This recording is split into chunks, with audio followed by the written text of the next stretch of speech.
Good morning, students. This is your social class.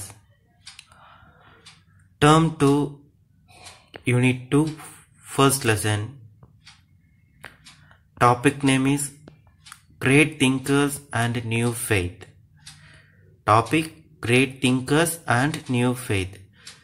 Great Thinkers அப்படின்னா கிரேட்னா பெரிய, சரிங்களா? திங்கர்ஸ்னா சிந்தனையாளர், மிகப்பெரிய சிந்தனையாளர்கள். மற்றும் ஃபெய்த் அப்படின்னா நம்பிக்கைன்னு சொல்லுவோம். ஸோ மிகப்பெரிய சிந்தனையாளர்களும் மற்றும் நியூ ஃபெய்த் புதிய நம்பிக்கைகளும். ஓகேங்களா?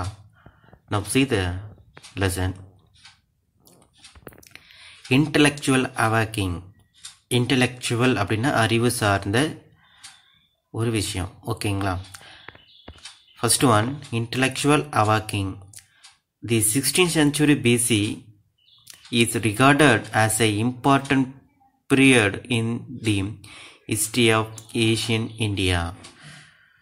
So, in the 16th century, as an important period in the history of ancient India. So, இந்தியாவில் அந்த ஏஷியன் பீரியடில் அந்த 16th centuryன்ற ஒரு பீரியட் வந்து ரொம்ப இம்பார்ட்டண்டான ஒரு பீரியடு அப்படின்னு சொல்கிறாங்க. Next one, as a landmark period in intellectual and spiritual development. Though this is a landmark of intellectual and spiritual development. So, intellectual அப்படின்னா என்னென்னா அறிவு சார்ந்த, மற்றும் ஸ்பிரிச்சுவல் அப்படின்னா ஆன்மீகம் அப்படின்னு சொன்னோம் இல்லையா? ஸோ அந்த மாதிரி திங்ஸ் வந்து டெவலப்மெண்ட் ஆனது இந்த 16th centuryல தான். ஓகேவா? In India, historian will Dront as rightly called the shower of stars. So, then particular person Will Dront says in the 16th century called as shower of stars. So that person called it is the shower of stars. அப்படின்னு இந்த 15th century சொல்றாரு. ஓகேவா? யாருன்னு பார்த்தா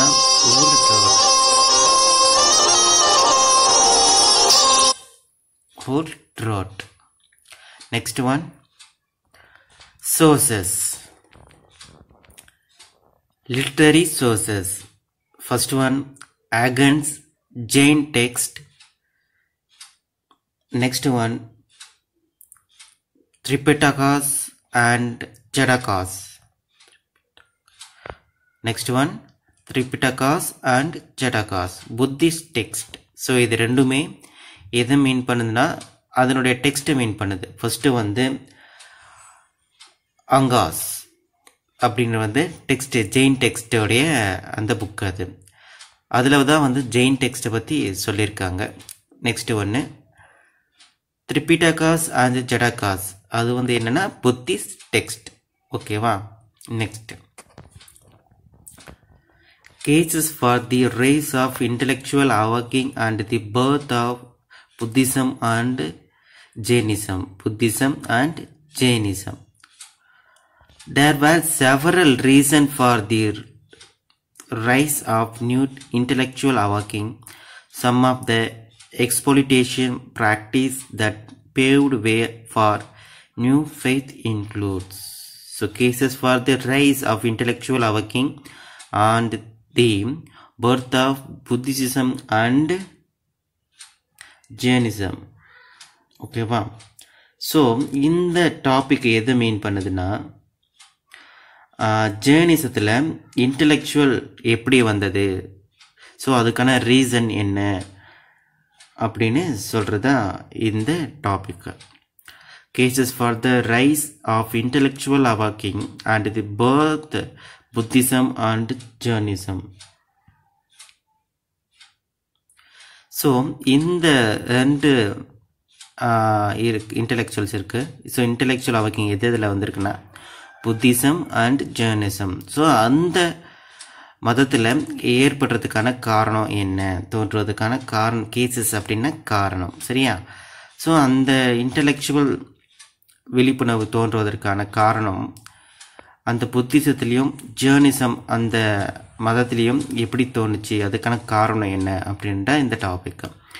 there were several reasons for his rise new intellectual awakening. சரியா, இது வந்து எப்படின்னா நிறைய செவரல் ரீசன் வந்து இன்டெலெக்சுவல் அவாக்கிங் ரைஸ் ஆகிறதுக்கான காரணமாக இருந்தது. சரிங்களா, அது என்னென்னு பார்ப்போம். Some of the exploration practice that paved way for the new faith include. சரியா, இதில் என்னென்னா எக்ஸ்ப்ளோரிட்டேட்டிவ் அப்படின்னா சுரண்டல். சரியா, அந்த சுரண்டல், ஸோ அதுவும் அதே மாதிரி நியூ ஃபெய்த் அப்படின்றது தோன்றுவது, அந்த ரெண்டு விஷயம் தோன்றதுக்கு காரணம் என்ன இருந்ததுன்னா இந்த இன்டெலெக்சுவல் அவாக்கிங் அப்படின்றாங்க. ஓகேவா, there were several reasons for raising the intellectual awakening. So அந்த இன்டெலெக்சுவல் அவாக்கிங் தோன்றதுக்கு அந்த ரீசன் வந்து வருவதற்கு நிறைய செவரல் ரீசன் இருந்தது.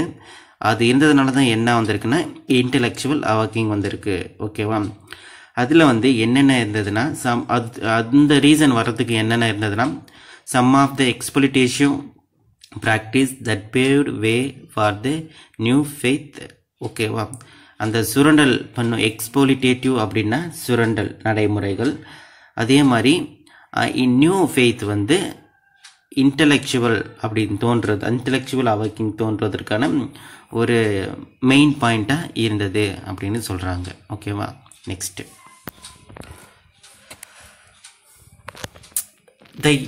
the complex rituals and sacrifice advocate in the later Vedic period. சரிங்களா, இப்போ வந்து என்ன பார்க்க போகிறோம்னா வேதா அப்படின்னு சொல்லுவாங்க இல்லையா, வேதிக் பீரியட். அதுதான் என்னன்னு சொல்கிறோம், வேதிக் பீரியட்னு சொல்கிறோம். அந்த ஸ்பிரிச்சுவலில் என்ன இருந்ததுன்னா அங்கிருந்த அந்த ரிச்சுவல்ஸும் அண்டு சாக்ரிஃபைஸும் வந்து ரொம்ப டிஃபிகல்ட்டாக இருந்தது. சரியா, யாருக்கு வேதிக் பீரியடில் இருந்தவங்களுக்கு ரொம்ப காம்ப்ளெக்ஸாக எது இருந்ததுன்னா ரிச்சுவல்ஸ் அண்டு சாக்ரிஃபைஸ். அந்த மாதிரி டேர்ம்ஸ் வந்து இந்த லேட்டிக் பீரியடில் வேதிக் பீரியடில் இருக்கிறவங்களுக்கு ரொம்ப ஒரு கஷ்டமாக இருந்தது. எக்ஸ்பென்சிவ் சாக்ரிஃபெக்சுவல் செர்மோனியஸ். சரியா, அந்த சாக்ரிஃபைசியல் செர்மோனியன்ஸ் அந்த கண்டக்ட் பண்ணுறதுக்கு நிறைய எக்ஸ்பென்சிவ் ஆகிட்டு இருந்தது. Next superstitious beliefs and practice that confuse the common man. So அந்த சூப்பர்ஸ்டிசிவ் பிலீஃப்ஸ்ன்னு சொன்னோம் இல்லையா, மூட நம்பிக்கைகள், அது வந்து நடைமுறைப்படுத்தும் போது என்ன ப்ராக்டிஸ், அது வந்து செயல்படுத்தும் போது ரொம்ப கன்ஃபியூஷனாக இருந்தது. யாருக்குன்னா காமன் மேனுக்கு. சரியா, அந்த சூப்பர்ஸ்டிசிவ் பிலீஃப்ஸ் வந்து கண்டக்ட் பண்ணுறதுக்கு அந்த காமன் பீப்புளுக்கு என்ன ஆகிடுச்சு, ரொம்ப கன்ஃபியூஷனாக இருந்தது. அது கண்டக்ட் பண்ணுறதுனால எப்படி இருந்துச்சு, அவங்களுக்கு ரொம்ப கன்ஃபியூஷனாக இருந்தது அப்படின்னு சொல்கிறாங்க. Next one, Upanishads thought as alternative to sacrificial rites were too philosophical which a lay person could not understand. So Upanishads அப்படின்றது அது ஒரு ரிச்சுவல் தான். ஸோ அது என்ன சொல்கிறாங்க, அங்கே என்ன சொல்கிறாங்கன்னா ஒரு டீச் பண்ணுறாங்க. எதுக்கு ஆல்டர்னேட்டிவாக அந்த சாக்ரிஃபைஸ்க்கு ரிச்சுவல்ஸுக்கும் ஆல்டர்னேட்டிவாக என்ன டீச் பண்ணுறாங்கன்னா ஃபிலாசபிக்கல். சரியா, அந்த ஃபிலாசபிக்கலில் டீச் பண்ணும்போது அந்த லே பர்சன் அப்படின்னு சொல்லும் போது எப்படி சொல்லுவோம்னா சாதாரண மக்களை தான் நம்ம என்ன சொல்கிறோம், லே பர்சன் சொல்கிறோம்.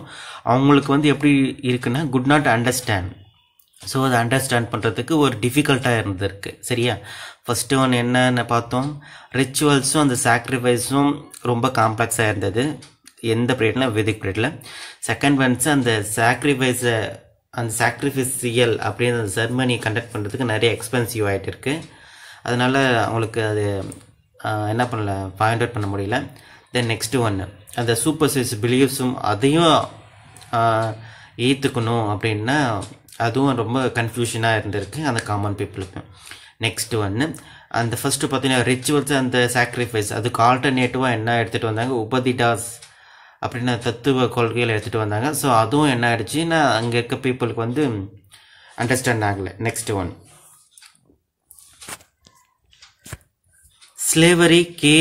Slavery caste system, gender discrimination also contributed to the new awakening. So இப்போ என்ன பார்க்குறோன்னா இந்த நியூ அவாக்கிங் அது கிரியேட் ஆகிறதுக்கு மேக் பண்ணுறதுக்கு என்ன ரீசன் அப்படின்னா ஸ்லேவரி அப்படின்னா அடிமைத்தனம்னு சொல்லுவோம். கேஸ்ட் சிஸ்டம் ஜாதி முறை அப்படின்னு சொல்லுவோம். Gender discrimination. ஸோ அதை எதை ரெஃபர் பண்ணுறதுன்னா பாலியல் பாகுபாடு அப்படின்னு சொல்லுவோம் இல்லையா. ஸோ அந்த மாதிரி விஷயத்த என்ன பண்ணுறது, இந்த நியூ அவாக்கிங் கிரியேட் ஆகிறதுக்கு இந்த 3 திங்ஸும் மெயின் இம்பார்ட்டண்ட்டாக இருந்திருக்கு. So what are there? First ஒன்று ஸ்லேவரி, நெக்ஸ்ட் ஒன்று caste system, third one gender discrimination. ஓகேவா, கிளியரா? ஸோ இந்த ரீசன் எல்லாமே எதுக்கு ரீசனாக இருந்ததுன்னா இன்டலெக்சுவல் அவாக்கிங் ஏற்படுறதுக்காக ரீசனாக இருந்தது. ஓகேங்களா. Next origin of Jainism. So அந்த ஜெயினிசம் அப்படின்ற அந்த மதம் தோன்றுவதற்கான ரீசன் என்ன அப்படின்னு பார்ப்போம். Jainism is one of the world's oldest living religion. So Jainism is one of the world's oldest and living religion. So அந்த ஜெயினிசம் அப்படின்ற அந்த சமயம் வந்து என்ன இருக்குன்னா ஓல்டு பீரியட்லும் இருக்குது, நவ் இப்பயும் அந்த ரிலிஜன் என்ன பண்ணியிருக்கு, கண்டினியூ ஆகிட்டு இருக்கு அப்படின்றாங்க. Jainism ground it self 24 தீர்த்தகராஸ். அந்த ஜெயினிசம்ன்றது என்னன்னா 24 ஓகேவா 24 தீர்த்தகராஸை பாயிண்ட் அவுட் பண்ணிகிட்டே இருக்கு. ஓகேவா. A Tirthakaras is one who revolved religious truth at different. So இதை எதை சொல்லுதுன்னா ரிலிஜியஸ் ட்ரூத்தை சொல்லுது. சரியா. ரிலிஜியஸ் ட்ரூத்னா என்ன, மத உண்மைகளை பற்றி அந்த தீர்த்தகராஸ் 24 தீர்த்தகராஸும் என்ன பண்ணுது, சொல்லுது. ஓகேவா. Next the first Tirthankaras was Rishabha. First person என்ன, த ஃபர்ஸ்ட் தீர்த்தகராஸ் என்னன்னா Rishabha. And the last one வந்து யாரும் மகாவீரா. ஓகேவா. ஃபர்ஸ்ட் வந்து ரிஷபா, லாஸ்ட் ஒன்று தீர்த்தகராஸில் லாஸ்ட் ஒன்று என்னன்னா மகாவீரா. ஓகேவா. Jainism gained prominent under the aegis of Mahavira during the 16th century BC. So இந்த மகாவீரா அவர் தான் ரொம்ப ப்ராமினென்ட் பர்சன். எதுக்குன்னா இந்த ஜெயினிசம் மேக் ஆகிறதுக்கு ரொம்ப ப்ராமினெண்ட்டாக யார் இருந்ததுன்னா அந்த மகாவீரா அப்படின்னு அந்த பர்சன் தான். ஸோ எந்த பீரியட் அப்படின்னு பார்த்தோம்னா 16th century. ஓகேவா. ஸோ அந்த ஜெயினிசம் கிரியேட் ஆகிறதுக்கு மெயின் ரீசன் யாருன்னா மகாவீரா. ஸோ அவர் தான் இந்த 16th century இதை வந்து கிரியேட் பண்ணார். ஓகேவா. ஸோ அந்த ஜெயின் அப்படின்றதுக்கு என்ன, ஸோ எதுலேருந்து அந்த டிரான்ஸ்லேஷன் வந்தது அப்படின்னு பார்த்தோம்னா the word Jain derives from the Sanskrit word Jina which means conquered self and external world. ஓகேவா. ஸோ இதனுடைய அந்த ஜெயின் அப்படின்ற வேர்டு எதுலேருந்து வந்ததுன்னா சாக்ரிட் வேர்ட். ஸோ அதுலேருந்து தான் ஜெயின் இந்த வேர்டு வந்து டிவைஸ் ஆகிடுச்சு.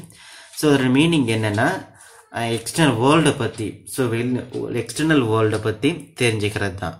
ஓகேவா. Next Mahavira the great hero. Mahavira the great hero அப்படின்னு சொல்லுவோம் இல்லையா. த கிரேட் ஹீரோ அந்த ஜெயினிசத்தில் யாருன்னா மகாவீரா. ஓகேவா.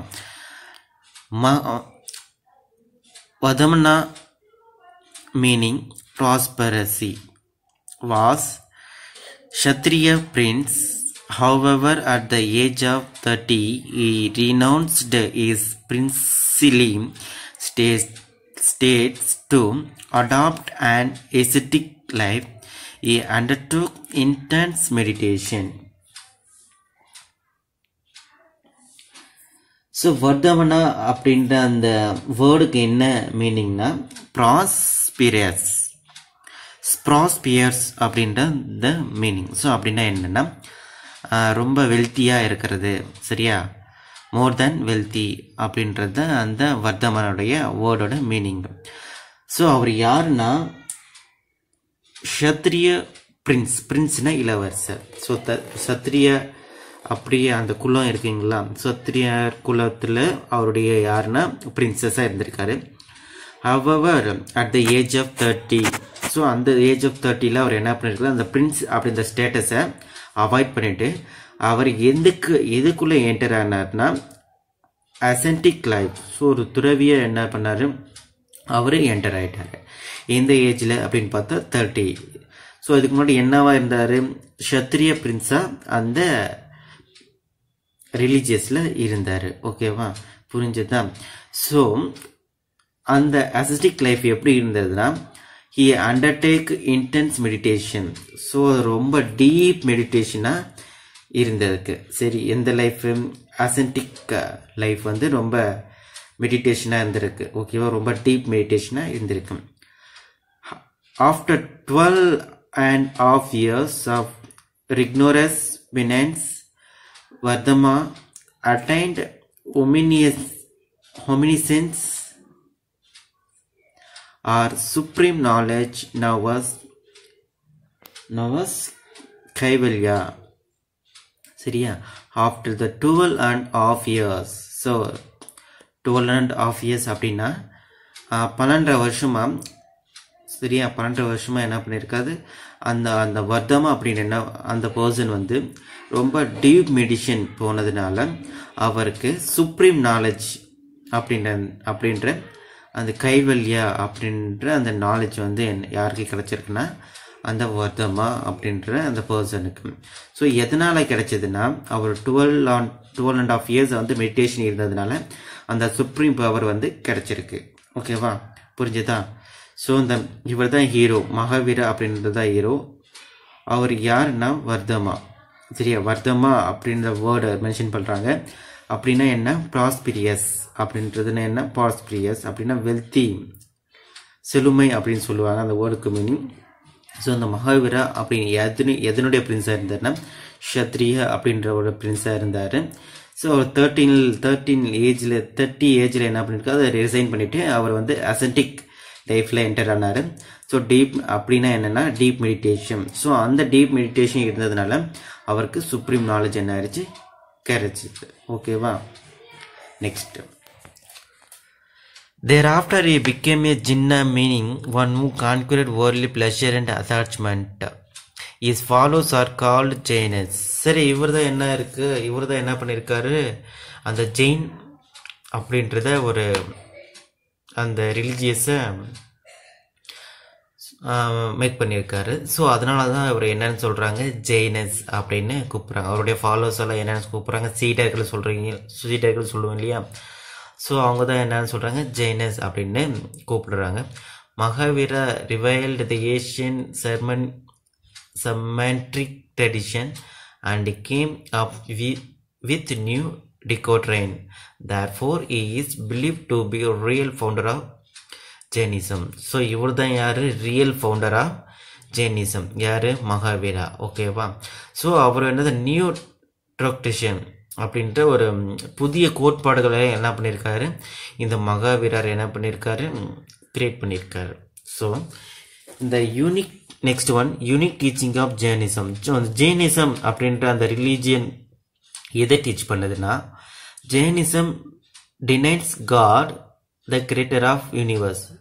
ஜெயினிசம் என்ன டினைட் பண்ணுது, எதை மறுக்குது, காட் இந்த வேர்டை கிரியேட் பண்ணலை அப்படின்றத ஒரு விஷயத்தை பாயிண்ட் அவுட் பண்ணுது. Next basic philosophy of journalism is ahimsa or non-violence. So இந்த பேசிக்காக அந்த ஃபிலாசபி எதை இண்டிகேட் பண்ணுதுன்னா அகிம்சா அண்ட் நான்-வயலன்ஸ்.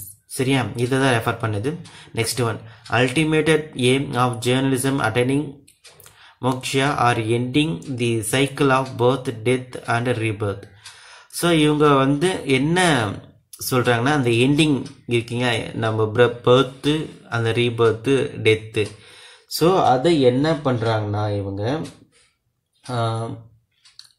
இது மாதிரி கிடையாது, ஸோ இந்த மாதிரி இல்லை அப்படின்றத இவங்க சொல்கிறாங்க.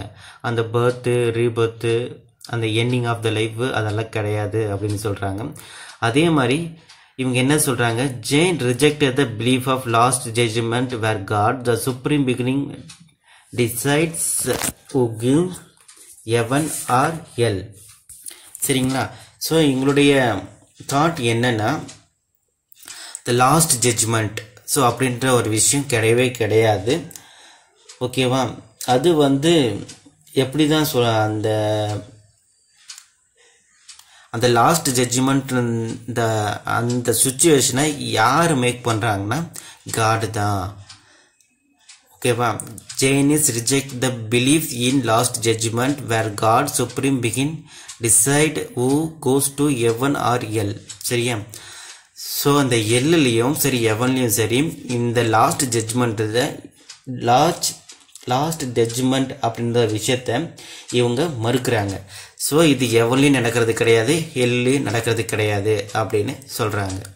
So final one, journalism advocate the goodness of quality one life is determined by one's karma.